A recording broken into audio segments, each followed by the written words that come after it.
Bonjour à tous, déjà j'aimerais d'abord toutefois remercier Dieu, le créateur du ciel, de la terre, de toute chose, de toute forme de vie, de toute existence, de ce qu'il est grand, glorieux et redoutable. Aujourd'hui je vais donner notre enseignement, c'est-à-dire je vais donner une révélation par l'Esprit du Père. Vous savez, c'est-à-dire je vais parler de la route du grand mystère. C'est quoi la route du grand mystère? Vous savez qu'actuellement vous allez aller sur internet, vous allez trouver, il y a des gens qui prêchent sur l'enlèvement, d'autres sur la fin du monde, d'autres sur, bref, sur les richesses, sur la dîme, sur beaucoup de choses, sans toutefois parler c'est-à-dire de la route du grand mystère. La route du grand mystère, c'est quoi? C'est quand vous êtes déjà en train de mourir, pendant votre mort, quand vous mourrez, quand vous sortez de votre corps, que ce soit accidentellement, par la maladie, par le meurtre, bref, toujours est-il que vous mourrez, et quand vous sortez de votre corps, qu'est-ce qui se passe? Pour aller dans le séjour des morts, forcément, il y a une route. C'est la route du grand mystère. Et le grand mystère, c'est quoi? C'est de l'au-delà, c'est le séjour des morts. C'est pour ça qu'on va parler de ça aujourd'hui. Ça va libérer beaucoup d'entre vous. Parce qu'il y a plein de gens qui viennent enseigner, qui n'ont pas de connaissance, que le Père lui-même n'a pas mandaté, disent que quand vous mourrez dans vos péchés, vous allez directement dans le séjour des morts en train de souffrir de flammes de feu. Vous êtes en train de crier dans la parabole de Luc 16 à partir du 19. On va y arriver. D'autres dans la version de livre d'Enoch. Pour parler de ça, on va y arriver. On verra ce que la parole dit par rapport à ça. Bref. Job chapitre 14 au verset 10 dit ceci. Mais l'homme meurt, virgule, et se détériore. C'est-à-dire dans d'autres versions on dit l'homme meurt et il perd sa force, se détériore, virgule, point virgule.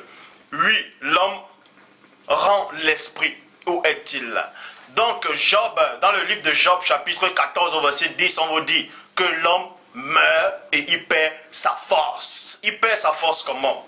Parce que quand vous mourrez, déjà premièrement vous mourrez pourquoi? Parce que déjà le péché existe. Et quand vous mourrez, vos cellules s'épuisent. Vos cellules sont fatiguées. Ceux qui meurent de vieillesse, ça veut dire vos cellules se fatiguent, ça s'épuise, ça n'a plus assez de puissance pour se ravitailler, pour renaître en fait de se cendres comme les phénix. Et c'est là où vous mourrez. Et quand on vous tire une balle, bam, dans la tête, et ça sort de l'autre côté, et que vous mourrez à l'instant, c'est parce qu'à l'intérieur, vous allez voir qu'il y a eu une séparation, une cassure, il y a un lien qui s'est cassé. C'est pour ça que vous mourrez sur le coup. Et je vais vous expliquer c'est quoi ce lien. Donc, ceux qu'on guillotine, ceux qui meurent par accident, ceux qui meurent sur le coup, je vais vous démontrer, il y a un seul lien, il y a une origine à ce qui est la mort. Il y a un lien qui retient l'homme physique, peu importe la façon dont il meurt. Il y a une origine, c'est-à-dire il y a une porte en fait. Il y a une porte avant d'aller dans la route du grand mystère. Job chapitre 14 au verset 10 dit, mais l'homme meurt et se détériore. Oui, l'homme rend l'esprit. Et où est-il? On vous dit, quand l'homme meurt, il faut qu'il rende son esprit. Il va rendre l'esprit. Il rend l'esprit. Mais il ne part pas avec son esprit. Forcément, il rend l'esprit. Et il va où? Verset 12. L'homme, lorsqu'il est mort, ne ressuscite pas. Il ne se reverra pas. Il ne se reverra pas. Tant que les cieux subsisteront. Il ne sortira pas de son sommeil. Donc on vous donne la révélation ici que quand l'homme meurt, il dort. Il dort. Donc tous ceux qui vont venir enseigner des hérésies en disant que l'homme meurt, ils ont eu des visions, ils soi-disant sont sortis de leur corps. Ils ont vu Hitler qui est en train de cramer dans les flammes. Ils ont vu Bonaparte qui cramait. Ils ont vu Goliath avec un trou dans le front qui est en train de cramer. Ils ont vu Bouddha, parce que Bouddha, il ne croyait pas en Dieu. Il est en train de crier. Bref, je vais vous démontrer aujourd'hui que vous êtes en train de délirer. Job chapitre 14 au verset 12 dit, l'homme lorsqu'il est mort ne ressuscite pas. Il ne se reverra pas tant que les cieux susciteront. Il ne sortira pas de son sommeil. Psaume chapitre 23 au verset 4 dit, si je devais traverser traverser la vallée où règnent les ténèbres de la mort. Virgule. Je m'arrête dans la virgule et j'entre dans les profondeurs avec le véritable Saint-Esprit du Père que les apôtres ont reçu dans Jean 20, 22. Vous allez comprendre que David dit ici, parce que David aussi, dans la Torah, a eu cette révélation à travers le Saint-Esprit. Parce que le Saint-Esprit connaît tout lieu. Il sait où. Et c'est lui qui donne les révélations. Par le Père. Dans Psaume chapitre 23, verset 4 dit, si je devais, c'est une supposition. David dit ici, il donne une supposition. Or, il y a plein de gens, dans d'autres versions, et d'autres gens, quand ils sont en danger, ils citent ce verset, dans Psaume 23, 4, quand je passe dans la vallée de la mort, dans la vallée de l'ombre de la mort. Vous voyez? Or, ce n'est pas ça. Là, on entre dans un domaine spirituel. D'un domaine, on va aller de l'autre côté du miroir.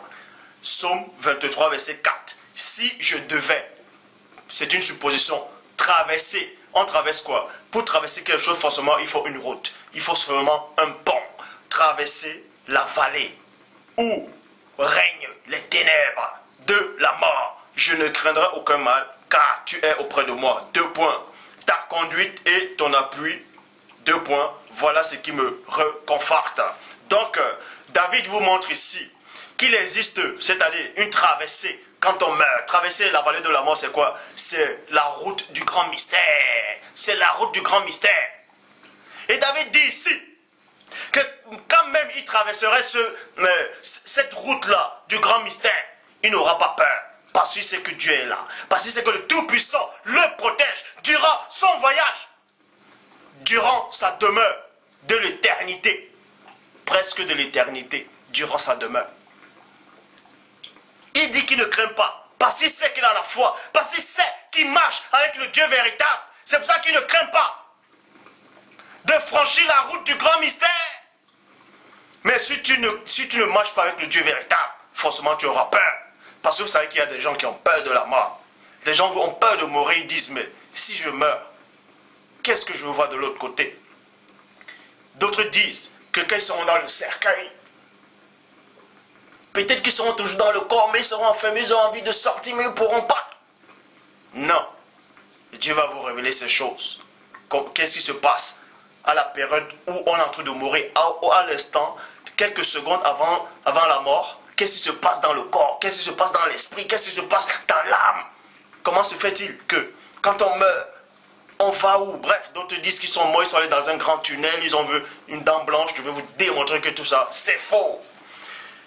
Donc, David dit ici que s'il réussit même à traverser, c'est-à-dire s'il traverse la route du grand mystère, parce que dans la route du grand mystère, il y a des ténèbres. C'est les ténèbres qui démontrent ici là. Si je devais traverser là, la vallée où règnent les ténèbres de la mort. Donc c'est une vallée, c'est une route, c'est le chemin du grand mystère. Et dans ce chemin, il y a des ténèbres. Il y a des ténèbres. De même que quand vous êtes en train de dormir, quand vous dormez profondément, c'est le noir absolu. Il y a l'obscurité absolue. Et plus tard vous rêvez. Mais tandis qu'il y a d'autres qui ne rêvent pas. On va y arriver. Donc, dans Psaume chapitre 34 au verset 8, mais dans d'autres versions, c'est dans le verset 7, dont on fait allusion à ça, mais ici c'est dans le verset 8. L'ange du Seigneur campe et fait la ronde autour de ceux qui le craignent. L'ange du Père campe autour de ceux qui le craignent, fait la ronde. Ça veut dire quoi? Tous ceux qui marchent avec le Dieu véritable. Tous ceux qui ont pratiqué la justice, tous ceux qui ne vont pas mentir volontairement, tous ceux qui ne vont pas, c'est-à-dire qui ne vont pas mourir dans les péchés, tous ceux qui marchent, comme je dis, véritablement avec le Père, ont un ange qui les protège. Et quand ils sont en train de mourir, cet ange-là est là. Je vais vous expliquer ces choses. Donc, tout homme de Dieu, quand il est en train de sortir de son corps en mourant, ou même si on vous tue subitement à une fraction de seconde, bah, vous mourrez sur le coup. Toujours est-il que vous allez sortir de votre corps subitement et vous allez vous retrouver dans les ténèbres. Mais il y aura un ange. Il y aura un ange du Père qui va vous guider pour que vous ne puissiez pas avoir peur. Il va vous guider où? C'est le chemin, c'est la route du grand mystère. C'est la vallée de l'ombre de la mort. Est-ce que vous comprenez? La vallée de l'ombre. C'est le grand mystère. Parce que dans ces ombres-là, il y a quoi dans ces ombres? On va aller plus en profondeur. Dans ces ombres-là, de même que, parce que Dieu dit dans Job 33, 14, qu'il passe cependant tantôt d'une manière, tantôt d'une autre, et l'on y prend point garde. Ça veut dire quand souvent vous êtes en train de dormir. Vous dormez, vous dormez, vous dormez. Il y a un profond sommeil qui vient, c'est comme si vous entrez dans le coma. C'est comme si vous êtes attiré dans le fond, dans le vide intersidéral, dans les ténèbres. Après vous sentez l'oppression, vous sentez des ombres, vous sentez la peur, vous sentez une présence autour. Et vous voulez vous réveiller, vous ne voulez pas dormir. C'est exactement ça, quand vous mourrez, il y a des ténèbres totales. Et dans ces ténèbres, forcément, il y a des esprits. Et je vais vous le démontrer. Donc, et je vais aussi vous démontrer pourquoi l'ange doit vous guider. Pourquoi l'ange doit vous escorter pour aller dans le séjour des morts. Si cet ange-là ne vous escorte pas, qu'est-ce qui peut vous arriver en chemin? Bon. Psaume chapitre 3 au verset 6 dit, je me couche, virgule, et je m'endors. On vous montre ici que David, il dit que même s'il devait traverser le chemin de l'ombre de la mort, c'est-à-dire aller, c'est-à-dire dans la route du grand mystère, il y a un ange qui va vous protéger, un ange qui va vous guider, il va vous faire traverser le pont, il va vous faire traverser la route du grand mystère. Et dès qu'il arrive au lieu où se réside le grand mystère, il est dit dans Psaume chapitre 3, verset 6, je me couche et je m'endors. Je me réveille car l'Éternel est mon soutien. Là maintenant on dit, je me couche et je m'endors, c'est quoi? Quand vous arrivez dans le séjour des morts, vous vous couchez et vous vous endormez.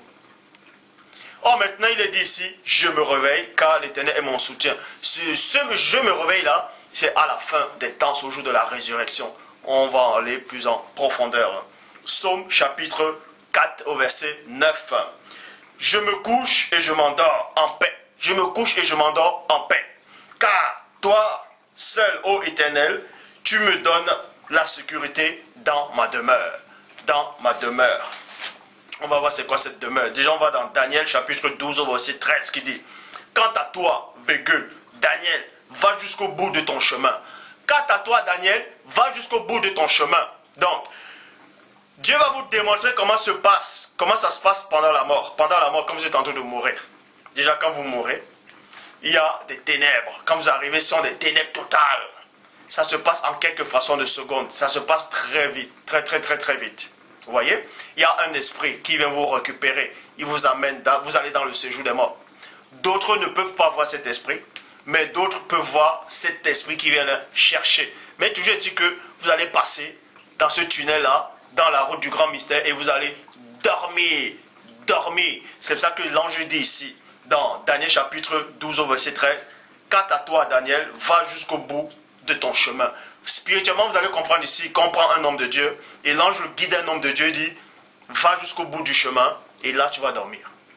Va jusqu'au bout du chemin, c'est-à-dire le bout du chemin c'est quoi? C'est que quand vous êtes déjà en train de dormir, hein, vous êtes en train de dormir, vous êtes en train de somnoler. La somnolence c'est quoi? C'est le chemin, vous êtes en train de traverser le chemin, après un moment vous vous endormez. Donc on dit à cet homme de Dieu, va jusqu'au bout du chemin, va jusqu'au bout du chemin, jusqu'au bout du chemin, tu te reposeras, virgule, et puis tu te lèveras à la fin des jours pour recevoir ta part. Point. Dans la somnolence, dans le plan physique, c'est le chemin, vous êtes en train de marcher, après, pas vous dormez un moment, vous ne vous rendez pas compte, le matin arrive, vous vous levez, ah j'ai dormi à quelle heure, je ne me rappelle pas. Vous voyez, la mort c'est exactement la même chose. La mort c'est exactement la même chose.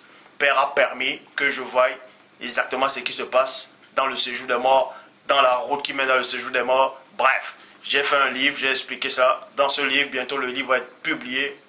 Donc, cet homme de Dieu, c'est-à-dire toi, le frère ou la sœur, bref, quand quelqu'un meurt, c'est comme ça que ça se passe, il va c'est-à-dire la route du grand chemin, la route du grand mystère, et il s'endort sur le coup, et il s'endort.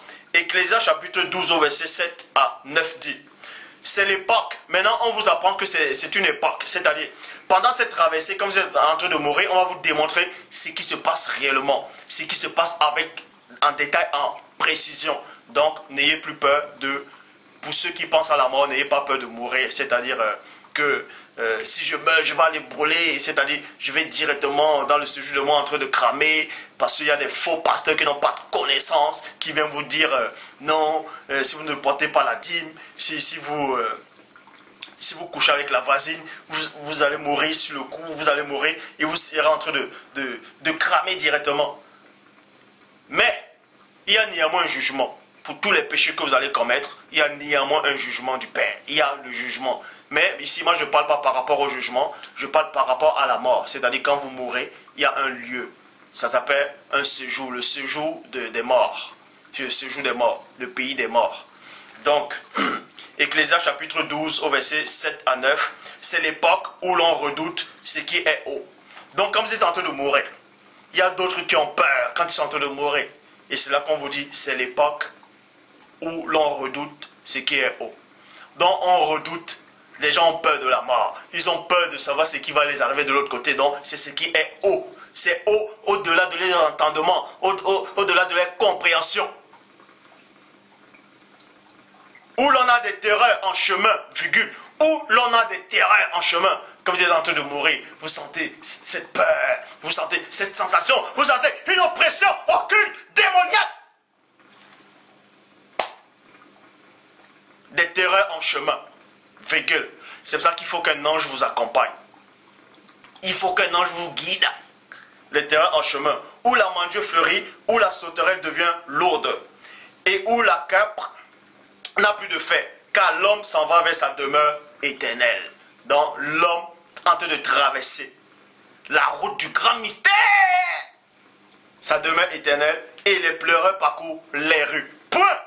On vous dit ici que quand vous êtes en train de mourir, pendant que quelqu'un est en train de mourir, peut-être dans une chambre d'hôpital ou bien en route, un accident, on a tué quelqu'un, bref, peu importe la façon dont il meurt, quand il meurt ou une explosion, bref, quand il meurt, bah, lui, il est en train de vivre quelque chose. Lui, il est en train de vivre la traversée. Il est en train de traverser. Il y a des sensations qu'il ressent. Il y a la terreur. Bref, sur le chemin. Mais, or, dans le plan physique, il y a des gens qui regrettent. Il y a des gens qui pleurent. C'est pour ça qu'on dit, quand l'homme s'en va vers sa demeure éternelle, et les pleureurs parcourent les rues. Vous voyez? Et dans d'autres versions, c'est dans la Bible des peuples, il est dit, voici l'homme en route pour sa maison d'éternité. Verset 8. Alors, le fil, dans d'autres versions, on dit le cordon d'argent. Or, le fil de la vie se détache. Donc, quand vous mourrez, c'est ce que je devais vous expliquer depuis le début.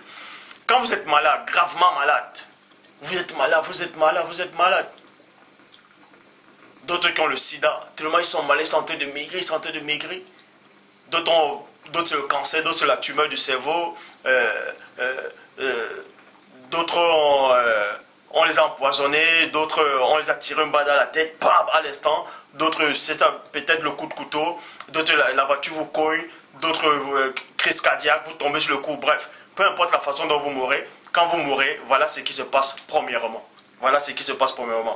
Dans Ecclésiaste chapitre 12 au verset 8, alors le fil de la vie, c'est-à-dire c'est le cordon d'argent, parce qu'il y a un cordon bidical. Le cordon bidical, c'est quoi? Quand un enfant sort du ventre de sa maman, il y a un lien qui est relié, c'est-à-dire le cordon de l'ombril à sa maman. C'est le cordon bidical. Donc, il faut le couper pour que l'enfant sorte, c'est-à-dire l'enfant elle-même soit dans ce monde ici. Et aussi, s'il existe, parce que Paul dit dans 1 Corinthiens 15, s'il y a un corps animal, il y a aussi un corps spirituel. De même que s'il y a un cordon bidical, physique, il y a un cordon d'argent. Et chez les Grecs, ils appelaient ça le fil de la vie. Alors le fil de la vie, c'est-à-dire le cordon d'argent, se détache. Donc quand vous mourrez à l'instant, si on vous prend une balle, boum, sur le coup vous mourrez à l'instant, vous allez d'abord bouger. À l'instant, c'est quoi? C'est le fil qui se coupe. Bah! Le fil là, c'est-à-dire le cordon d'argent qui se détache. C'est comme un docteur qui coupe le cordon médical. À l'instant. C'est brut. Et parce que l'âme se détache du corps. Et le corps il commence à bouger. De même que quand vous coupez la tête d'un poulet.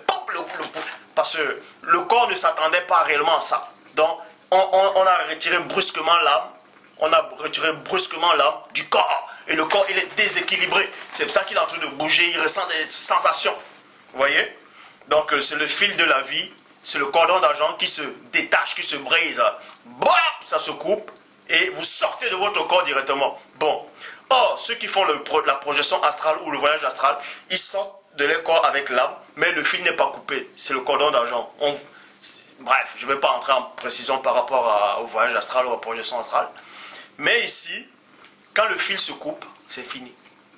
Donc, la révélation ici, c'est quoi? C'est que si quelqu'un est dans le coma, médicalement, on vous dit qu'il est mort, le cerveau il est mort, bref, on n'entend plus les battements, rien, tout ça là. Et 3 jours après, il revient à la vie, il dit au docteur, ah, je planais, je vous ai vu, vous êtes en train de dire ceci, cela, ça supprend, ah, il est revenu à la vie. C'est faux, le patient n'était pas mort, parce que le fil de la vie n'était pas coupé. Il était ailleurs, dans un autre endroit, mais le fil de la vie n'était pas coupé.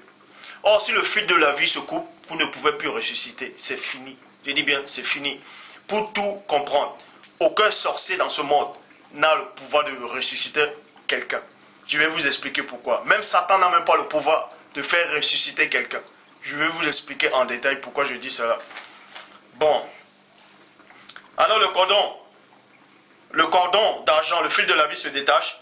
Le vase d'or. Donc, il faut d'abord que le lien, c'est-à-dire c'est un lien qui relie le corps. Le cordon d'argent relie le corps physique avec l'âme. Maintenant, il y a aussi un lien entre l'âme et votre esprit. Est-ce que vous comprenez? Premièrement, il faut que le cordon d'argent se casse, se rompe, se brise. Et vous sortez de votre corps. Donc, on appelle ça la mort physique. Oh chérie, réveille-toi. Oh, réveille-toi, il est mort. Ça, c'est la mort physique.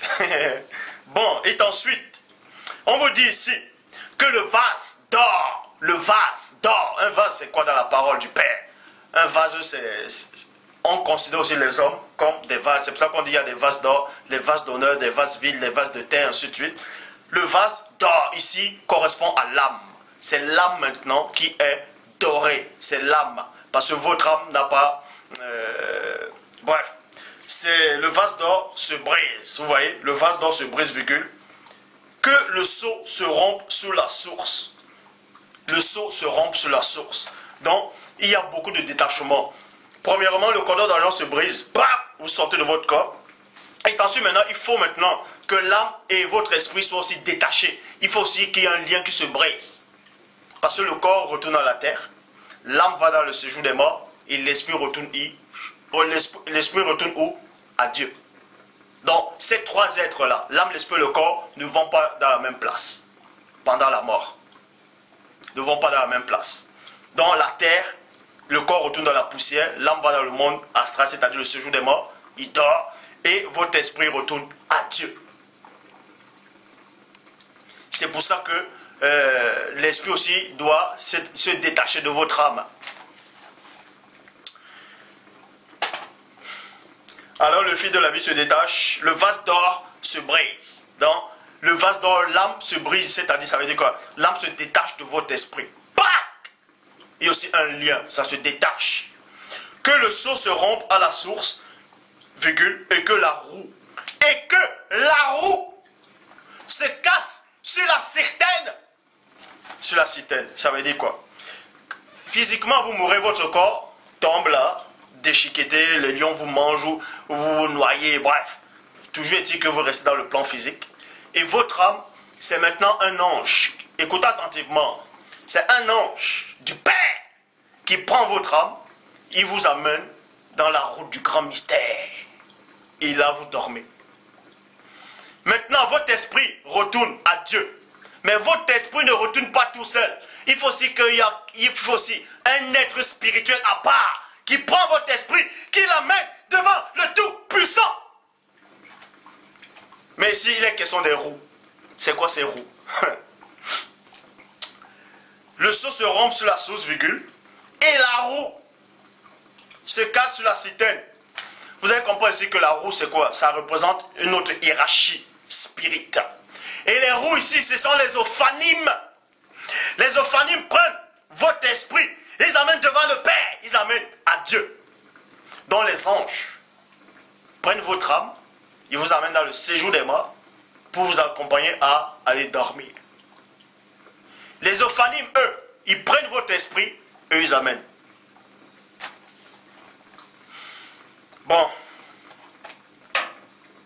Ecclésiaste, plutôt Ézéchiel, chapitre 10 au verset 19 dit ceci. Les chérubins déployèrent les ailes, virgule, et s'enlevaient de la terre sous mes yeux, et il partit accompagné des roues. Point. Les chérubins sont des esprits, nous sommes d'accord. Les roues aussi, ce sont aussi des esprits, ce sont des formes de vie. Bref, on vous dit ici que les chérubins ont déployé les ailes, virgule, et ils s'enlevaient de la terre sous les yeux du prophète Ézéchiel. Et il partit accompagné des roues. Point. Il s'arrêtait à l'entrée de la porte de la maison. Il s'arrêtait à l'entrée de la porte de la maison du Père. Vers l'Orient, et la gloire du Dieu d'Israël était sur eux en haut. Donc, on vous montre ici que ces animaux-là que Ézéchiel avait vus, c'est-à-dire les chérubins, ont vu les roues, ils étaient accompagnés des roues. Et ces roues aussi avaient plein d'yeux partout. Il y avait aussi des roues. Ils avaient une grande taille, c'était effrayant. Et les roues, quand les chérubins montaient, les roues montaient avec eux. Partout où ils allaient, les roues étaient avec eux. On montre ici que les roues sont partis avec eux jusqu'à la porte de la maison du Père. Et là, c'est spirituellement que vous allez comprendre que on vous montre ici, à travers avec le véritable Saint-Esprit, que sont les Ophanimes. C'est-à-dire, sont des roues qui vous portent, qui prennent votre esprit, ils amènent au Père. Ézéchiel chapitre 1, verset 21. Quand il marchait plutôt, virgule, elle marchait. Et quand il s'arrêtait, elle s'arrêtait. Quand il s'élevait de la terre, virgule, les roues s'élevaient avec eux. Car l'esprit des animaux, mais ces animaux-là, c'est quoi? Ce sont des chérubins. L'esprit des chérubins était dans les roues. Donc, les roues, on vous montre que ce sont les roues-là qui prennent votre esprit, ils vous amènent de l'autre côté, c'est-à-dire à Dieu.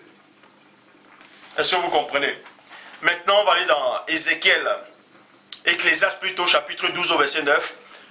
Que la poussière retourne à la terre, redevenant ce qu'elle était, et que l'esprit remonte à Dieu qui lui a donné. L'esprit remonte à Dieu. On vous dit ici que l'esprit, dans d'autres versions on dit l'esprit retourne, mais l'esprit remonte. L'esprit remonte. Or, on vous dit que l'âme va dans le séjour des morts en bas, le corps retourne dans la poussière, mais l'esprit remonte. Parce qu'il est dit dans Genèse chapitre 2, verset 7. L'Éternel Dieu, c'est-à-dire le Père, forma l'homme de la poussière de la terre et souffla dans ses narines un esprit de vie. Parce que l'esprit est venu d'en haut. Donc, quand tu meurs, l'esprit remonte. Mais il y a les Ophanimes qui vous accompagnent. Il ne faut pas que les anges, il ne faut pas que d'autres espèces d'esprits occultes vous bloquent là-bas, bloquent votre esprit là-bas. Il ne faut pas qu'on vous bloque. C'est pour ça qu'il faut toujours un guide qui va vous prendre, qui va vous amener. Psaume 6.6. Maintenant, on va quitter du plan spirituel, c'est-à-dire du plan spirituel, pour aller dans un autre plan semi-spirituel, c'est-à-dire astral. On va quitter du monde de l'esprit, on va aller dans le monde de l'âme, par rapport à la mort. Psaume 6.6 dit, car celui qui meurt n'a plus ton souvenir. Celui qui meurt n'a plus ton souvenir. Donc, David vous dit ici, que celui qui meurt, il n'a plus le souvenir de Dieu. Et ici, là, on ne s'adresse pas à l'esprit. Parce que quand votre esprit retourne à Dieu, votre esprit, vous n'êtes pas conscient. Vous n'êtes pas conscient. Vous n'êtes pas conscient. Donc, l'esprit, vous dormez aussi. Vous n'êtes pas conscient. Mais, vous allez comprendre que ça ne s'adresse pas à tout le monde. Ça ne s'adresse pas à tout le monde. Il y a des privilégiés dans la création du Père. Bref, Psaume 6.6 vous dit ici, celui qui meurt n'a plus ton souvenir. Qui te louera dans le séjour des morts. Donc, on s'adresse à l'âme, c'est-à-dire votre corps retourne à la terre, vous allez dans le séjour des morts. Et dans le séjour des morts, vous n'êtes pas conscient. Donc, tous ceux qui viennent enseigner des hérésies sur Internet en disant, quand vous mourrez, vous allez directement en enfer, et vous êtes en train de cramer là-bas, et à la fin du temps, vous allez vous ressusciter pour être encore jeté dans le lac de feu. Tout ça, ce sont des hérésies. Arrêtez une bonne fois pour toutes de venir enseigner ce que le Père n'a pas enseigné. Ce qui n'est même pas monté à la pensée du Père. Est-ce que vous comprenez? On vous dit ici que dans le séjour des morts, on n'a pas le souvenir de Dieu. Ça veut dire que dans le séjour des morts, on n'est pas conscient. Psaume chapitre 115, verset 17. Les morts ne louent pas le Seigneur. Les morts ne louent pas le Seigneur, virgule. Ni, maintenant on dit, ni tous ceux qui descendent au lieu du silence. Donc on va parler de deux catégories de personnes ici. Premièrement, pas des morts. On vous dit que les morts dans le séjour des morts ne louent pas Dieu, c'est-à-dire qu'ils ne sont pas conscients. Maintenant on dit, ni. Ni c'est quoi? On va parler de deuxième catégorie, ni ceux qui descendent au lieu du silence. Maintenant il y a le lieu du silence. C'est toujours la route du grand mystère. Le lieu du silence c'est quoi? Ce sont des gens qui... vous allez comprendre qu'il existe plusieurs catégories d'élus, c'est-à-dire des saints, de ceux qui marchent avec le Père. Il y a ceux qui vont dans un lieu, ils sont conscients. Tandis qu'il y a d'autres saints aussi qui vont dans un lieu, mais eux, ils ne sont pas conscients, ils dorment. On va aller plus en profondeur. Je sais que dans une vidéo, j'avais sûrement dit que les saints, c'est-à-dire tous ceux qui marchent avec Dieu, sont conscients. Mais vous allez comprendre qu'on va entrer plus en profondeur. Parce que Dieu ne dit pas tout dans les précédentes vidéos. Au fur et à mesure qu'on marche avec le Père, il vous ouvre l'esprit pour bien digérer. Vous voyez? Donc, on dit, ni ceux qui descendent dans le lieu du silence. Parce qu'il y a un lieu où c'est silencieux. Il y a des gens qui sont morts là-bas. Il y a des saints. Mais là-bas, c'est silencieux. Mais ils sont conscients. Pourquoi? Mais tous les saints ne vont pas à cet endroit. Il y a des endroits où les saints vont et que tous les saints n'y vont pas. Donc, on appelle ça les séjours des morts. C'est les endroits silencieux. Tous les saints ne vont pas à cet endroit. Tous les saints ne vont pas à cet endroit. Il y a plusieurs lieux dans le grand mystère, si vous voulez. Et le Père, par sa grâce, a permis que je voie tous ces lieux-là. J'ai même mis ça dans le livre que je suis en train d'écrire. Pourquoi je dis cela? Vous pouvez vérifier dans Genèse chapitre 4 au verset 10 qui dit « Et Dieu lui dit, c'est-à-dire à Caïn, qu'as-tu fait ?» Point d'interrogation.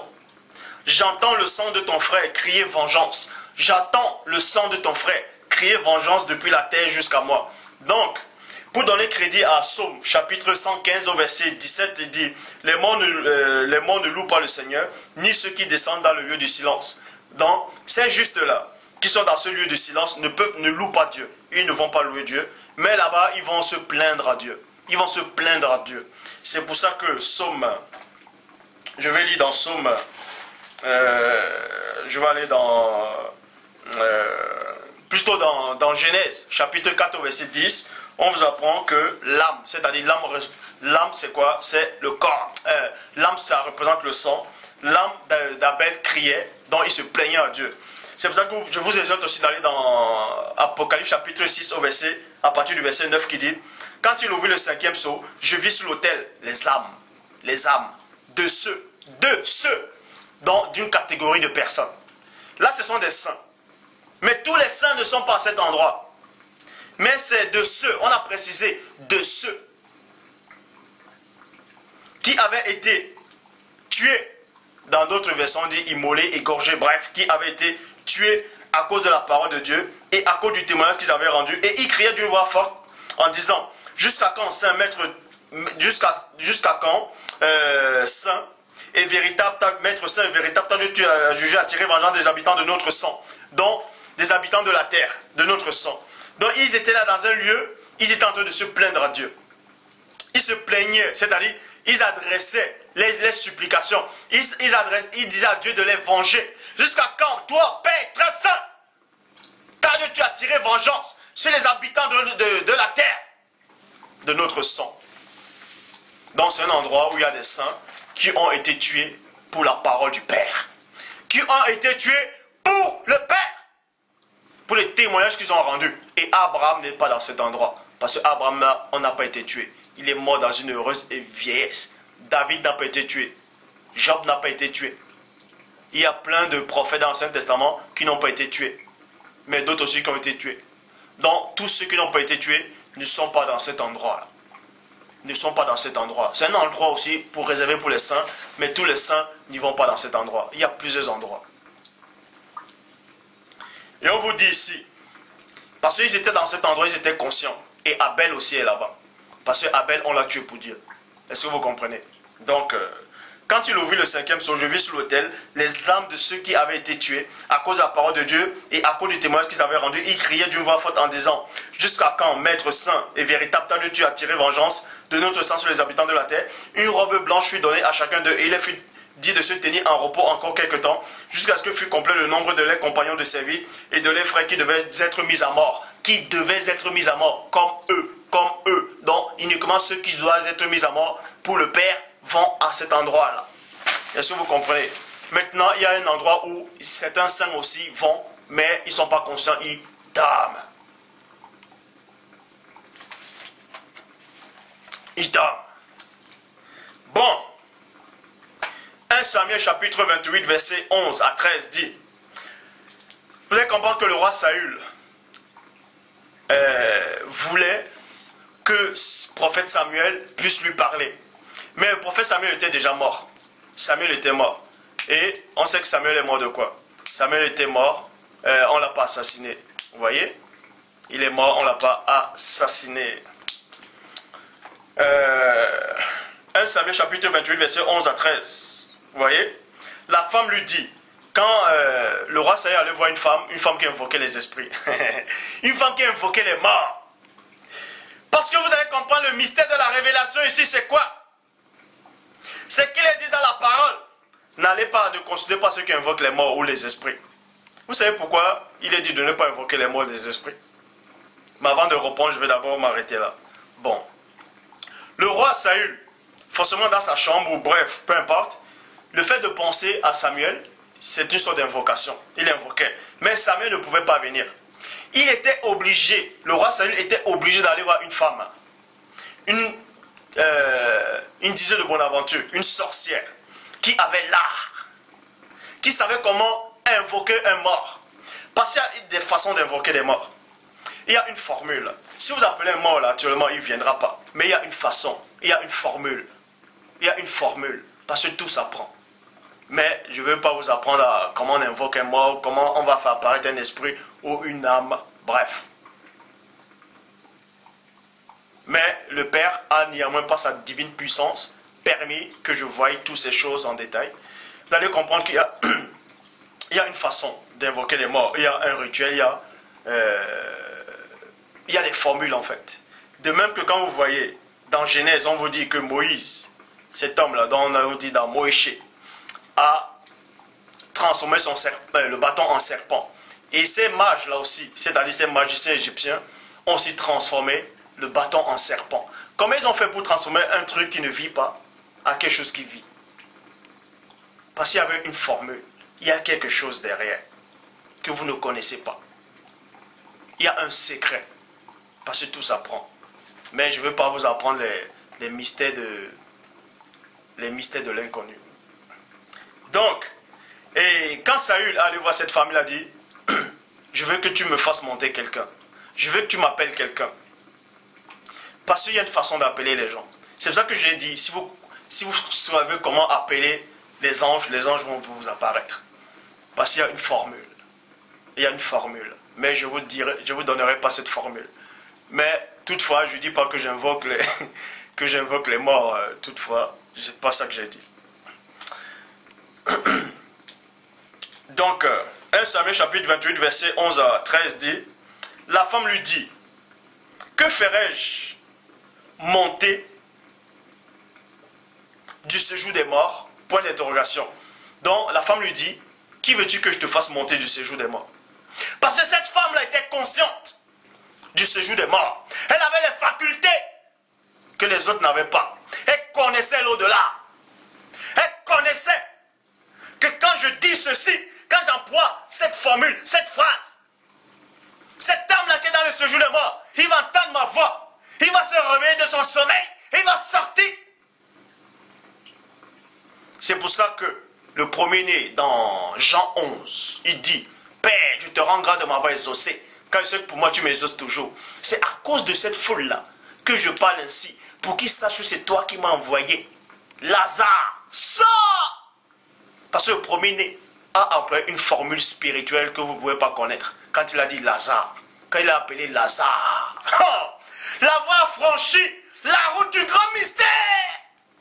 Et quand Lazare a entendu, bam! son sommeil, sort. Reviens là, sur le chemin du grand mystère.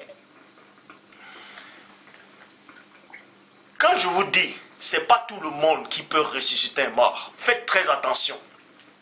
Faites très attention. Cette femme-là ici n'a pas ressuscité un mort. Cette femme-là n'a pas ressuscité Samuel.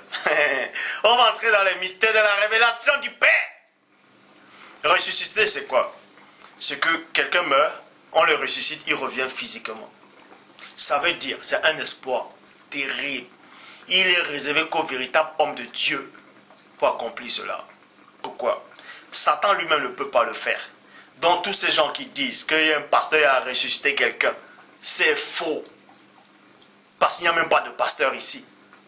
Si on veut dire que tel apôtre, tel prophète, tel bref, ils ont prié dans une église, veillée de prière, il était mort, voici, il y a la preuve. On vous montre ce pasteur-là, soi-disant au Nigeria, il était déjà dans la morgue avec les trucs qu'on est, soi-disant il sentait déjà, après il est revenu à la vie. Tout ça c'est faux. Le cordon d'argent n'était pas coupé. Parce qu'ils sont tous dans le faux. Ils sont tous dans le faux. Vous adorez un faux Christ. Comment se fait-il que Dieu va vous écouter? Donc, pour ressusciter quelqu'un, vous pouvez même aller dans l'Apocalypse, vous me dites que la bête qui était blessée, tout ça est revenu. On a dit blessé. Bref. Vous allez comprendre une chose. Que quand vous ressuscitez quelqu'un, invoquer l'esprit, invoquer l'âme de quelqu'un, ce n'est pas la même chose. Ce n'est pas ça ressusciter.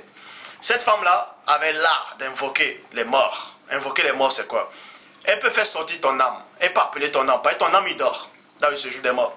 Tu entends, tu ressors. Et tu apparais. Vous voyez? Vous allez comprendre que cette femme-là voyait Samuel. Elle voyait l'âme de Samuel. Mais Saül, tout ça là, ne voyait pas. C'est pour ça qu'il dit, mais que vois-tu? Bref. Donc, quand vous ressuscitez quelqu'un, voilà comment ça se passe. Il faut que les trois êtres puissent fusionner pour ressortir dans le plan physique. Est-ce que vous comprenez? Ça veut dire, il faut que l'âme sorte du séjour des morts. Il faut en même instant que l'âme est en train de sortir, c'est-à-dire en même instant que l'ange là est en train de faire sortir l'âme, il faut de même que le Père puisse envoyer l'ophanime avec votre esprit.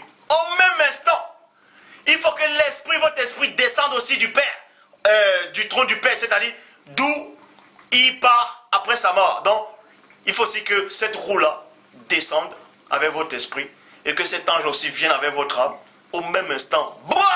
Et que le cordon d'argent se ressoude. Et que le sceau, tout ça là, se ressoude et puis vous revenez.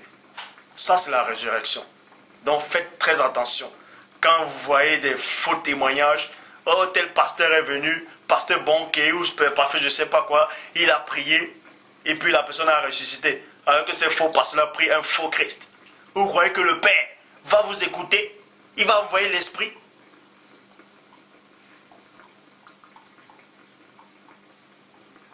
On ne ressuscite pas juste pour ressusciter. Christ a ressuscité Lazare pour que la gloire de Dieu se manifeste et pour que lui soit glorifié parce que le Père a voulu que ce soit ainsi. L'enfant qui est mort chez la veuve de Charefta, Élie a ressuscité cet enfant. Pourquoi? Parce que cette femme-là leur a fait du bien. Et Dieu voulait récompenser cette femme. Élisée a ressuscité un enfant. Même le squelette d'Élisée a ressuscité quelqu'un.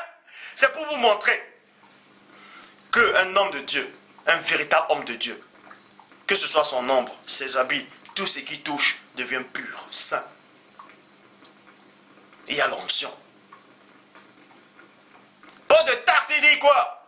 Que l'âme de cet enfant revient au-dedans de lui. Bah! Donc quand vous mourrez, le fil se coupe, le fil d'argent.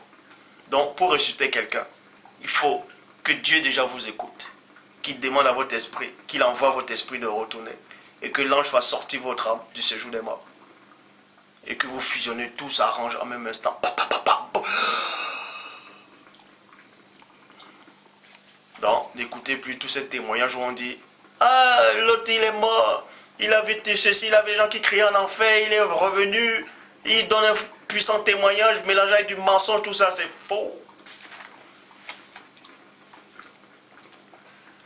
Donc, 1 Samuel chapitre 28, verset 11 à 13. La femme lui dit, que ferais-je monter du séjour des morts? Point d'interrogation. Vous pouvez trouver cette version-là dans la Bible des peuples. Il répondit, 2 points. Fais monter Samuel. Fais monter Samuel. Fais monter Samuel. Pourquoi il dit fais monter Samuel? En disant fais monter Samuel, vous avez l'impression que mais cette femme-là, forcément, elle a connu Samuel. Si elle a connu Saül, c'est qu'elle connaissait aussi Samuel. Parce que Samuel, sa renommée était répandue. Et on savait qu'il était mort. Dans le fait seulement de dire fais monter Samuel, il était le seul à s'appeler Samuel à cette époque. Fais monter Samuel. Quand la femme vit Samuel, elle poussa un grand cri, virgule. Oh. Elle a fait ses incantations. Parce qu'il y a une formule. C'est pour ça que le Père dit, n'invoquez pas les morts. Ne vous tournez pas vers ceux qui invoquent les morts. Pourquoi c'est écrit même? Pourquoi d'abord c'est écrit? Pourquoi c'est écrit? Mais ça je ne dirai pas aujourd'hui. Toujours dit que cette femme-là, elle a employé une formule que je ne vous dirai pas. Et sa voix, cette formule-là, sa voix est allée dans l'au-delà. Sa voix est allée, a franchi la route du grand mystère. Et Samuel était endormi. Boum! Samuel!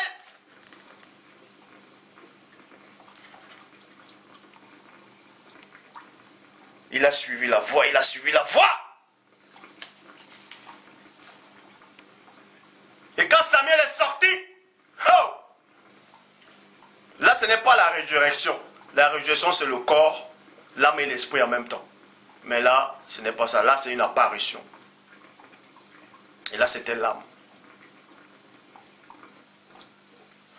Quand la femme vit Samuel, elle poussa un grand cri. Quand elle a vu Samuel, elle a poussé un grand cri. Pourquoi elle a poussé un grand cri? Elle a vu quelqu'un de différent. Elle a vu quelque chose en Samuel. Elle a vu quelque chose qui l'a effrayée. En quelques fractions de secondes, en quelques milliardaires de secondes, elle a compris quelque chose.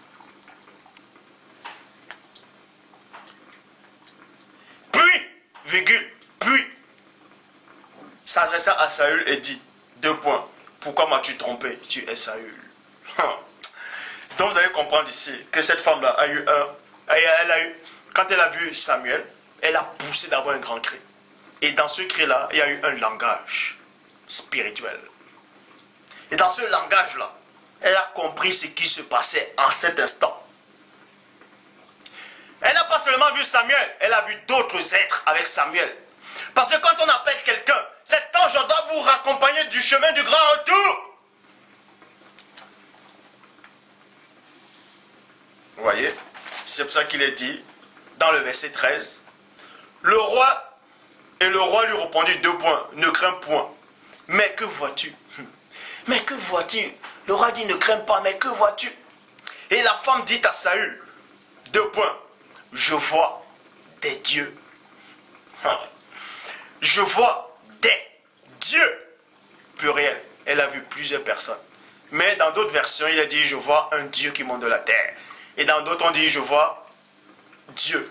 Je vois un Dieu avec un D majuscule. Dans d'autres versions, il a dit, je vois les Elohim qui montent. D'autres ont dit, je vois un être spirituel. Mais la bonne version dit ici, je vois des dieux. Parce que, pourquoi des dieux? C'est logique. Parce que quand vous mourrez, l'ange amène votre âme dans le séjour des morts pour que vous dormiez. Et quand vous revenez, c'est-à-dire, votre âme doit ressortir de là, l'ange là aussi doit vous accompagner. L'ange là doit vous accompagner. Donc, elle a bel et bien vu des dieux. Et elle a vu des anges. Et elle a vu Samuel aussi, qui monte de la terre. Vous pouvez voir cette version-là dans la Bible de Bible King James. Pourquoi Samuel ne peut pas revenir tout seul? Parce que dans la route du grand mystère, c'est terrible. C'est terrible. C'est pour ça qu'il faut toujours un guide. Verset 15. pourquoi m'as-tu troublé? Non, pourquoi troubles-tu mon repos? Point d'interrogation. Samuel maintenant répond à Saül, a dit, pourquoi troubles-tu mon repos? Parce qu'il se reposait. On l'a troublé parce qu'il se reposait. Il se reposait. Et la voilà l'a réveillé, ça l'a troublé de son repos. C'est pour ça qu'il dit, pourquoi troubles-tu mon repos? Lui demanda Samuel. Point. Pourquoi m'as-tu fait revenir du séjour des morts? Point d'interrogation. Maintenant on va dans Jean, chapitre 11, verset 12 à 14. Après ces paroles, il est dit, deux points, Lazare, notre ami, dort. Mais je vais le réveiller. Donc on vous apprend que Lazare d'abord était mort. Physiquement il est mort, mais dans le monde de l'autre côté, il dort. Donc le premier niveau disait à ses apôtres que Lazare était endormi. Je vais le réveiller, point. Les disciples lui disent, Seigneur, s'il dort, il sera guéri. Le premier-né ayant parlé de la mort, mais il crut qu'il parlait de l'assoupissement du sommeil. Alors le premier-né le dit ouvertement, deux points, Lazare est mort. Donc Lazare est mort dans le plan physique, mais de l'autre côté, il n'est pas mort, mais il dort. C'est pour vous montrer qu'il y a des saints qui vont, il y a certains saints qui dorment, qui se reposent, qui dorment, tandis que d'autres sont conscients. Ils ne dorment pas, ils se plaignent. Mais il y a aussi d'autres qui sont conscients, mais ils sont dans un endroit. Il y a aussi quelques saints très très privilégiés qui sont prêts. Des anges, chérubins, archanges, trône, dignité, domination, autorité, les ophanimes. Donc, on va vous démontrer que le saint d'Abraham, ça n'existe pas. Parce que les gens disent que quand tous les saints meurent, ils vont dans le saint d'Abraham. C'est faux. Pourquoi? Noé a vécu avant Abraham, il est mort. Est-ce qu'il allait où? Si Abraham n'était pas encore né, il allait dans quel saint d'Abraham? Abel était mort, il était juste. Il a attendu que Abraham meure pour qu'on l'amène dans le saint d'Abraham. Donc c'était une parabole dans Luc. On va y arriver.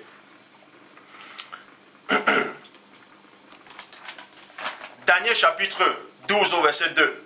C'est l'ange qui parle et dit, plusieurs, et non pas tous. Il est dit ici, plusieurs de ceux qui dorment dans la poussière de la terre se réveilleront. Plusieurs, et non tous ceux qui dorment. Il n'est pas dit ici que tous dorment dans la poussière de la terre, mais plusieurs. Plusieurs, c'est une multitude de personnes qui dorment. Vous voyez, qui dorment dans la poussière de la terre, dans le séjour des morts. Tandis que c'est pour ça qu'il a précisé plusieurs de ceux qui dorment, et non tous les morts qui dorment. Ecclésias chapitre 9, versets 5 à 6. Pour tous ceux qui disent que quand on meurt, peu importe le mal qu'on a fait directement, si on meurt sur l'instant là, on va le cramer. Ça c'est faux. C'est à la fin des temps que vous allez ressusciter pour passer au jugement. Ecclésias chapitre 9, versets 5 à 6. Les vivants en effet savent qu'ils mourront, mais les morts ne savent rien. Et il n'y a plus pour eux plus de salaire, puisque leur mémoire est oubliée. Et leurs amours, et leur haine et leurs envies ont déjà péri. Et ils n'auront plus jamais aucune part de tout ce qui se fait sous le soleil. Verset 10. Tout ce que ta main trouve à faire avec ta force, fais-le, car il n'y a ni œuvre, ni pensée, ni science, ni sagesse dans le séjour des morts où tu vas. Est-ce que vous comprenez? Oh, quand vous lisez dans la parabole de Luc 16, à partir du verset 22 à 28, vous voyez que le mauvais riche est allé dans le séjour des morts, et là-bas il avait envie de sauver ses frères. Donc il était conscient, il avait envie de sauver ses frères, et ça c'est faux. C'est une parole. Donc Salomon vous démontre ici que dans le séjour des morts, vous n'avez plus envie. L'envie est finie. Les désirs sont finis. Or, dans Luc 16, à partir du verset 22 à 28, on vous apprend qu'il avait envie. Il a envie de sauver ses frères.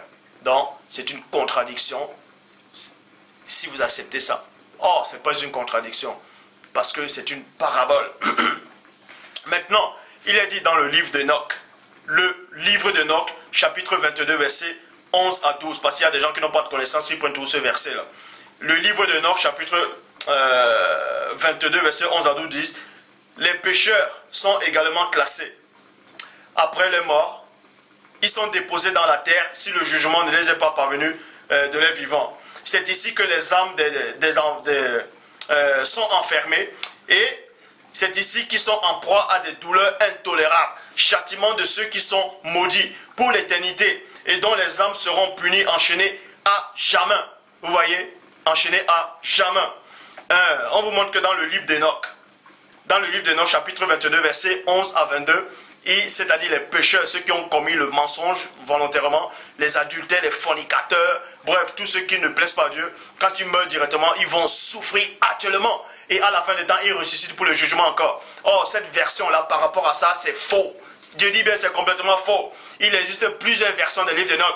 Toujours dans ce livre-là, dans ce livre d'Enoch-là, le livre d'Enoch, chapitre 7, il est dit que c'est 200 anges qui sont descendus sur terre, ils ont couché avec les femmes. Or, dans le livre des secrets d'Enoch, chapitre 18 au verset 3, il n'est pas dit 200 anges, il est dit 3 anges. Donc, il existe plusieurs versions des livres d'Enoch, et dans toutes les versions-là, contredit d'autres versions, de même qu'il existe plusieurs versions des Bibles, il y a certaines versions qui contredisent les autres. Donc, c'est pour vous démontrer que, c'est pour ça que le Père dit, dans Jérémie 8.8, c'est bien en vain qu'ils sont mis à l'œuvre la plus mensongère des scribes. On vous démontre une bonne fois pour toutes, dans le séjour des morts, on ne souffre pas. Il y en a qui sont conscients dans un lieu silencieux. Il y en a qui, c'est-à-dire ils réclament vengeance, tandis qu'il y a d'autres saints qui dorment, de même que les pécheurs aussi, ils dorment.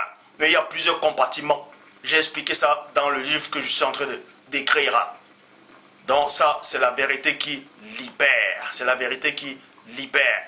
Et je vous ai expliqué donc, c'est quoi la route du grand mystère. La route du grand mystère, c'est quand vous êtes en train de mourir, il y a un chemin à emprunter. Il y a un chemin à emprunter. Donc, il faut beaucoup prier le Père. Il faut beaucoup prier le Père qui vous ouvre l'esprit. Et je ferai peut-être une vidéo un jour, si Dieu le permet, où, c'est-à-dire, si vous avez quelqu'un de votre famille qui est déjà morte en fait, qui n'a pas marché avec Dieu, tout ça là, qui était pécheur, qui est mort dans son péché, est-ce que, même s'il est mort, quoique Hébreu il a dit, il est réservé aux hommes de mourir une seule fois après quand vient le jugement. Est-ce qu'on peut encore intercéder pour ces gens qui sont morts auprès du Père? Est-ce que Dieu peut encore vous écouter pour que Dieu puisse les pardonner? Que le Père Tout-Puissant puisse vous bénir.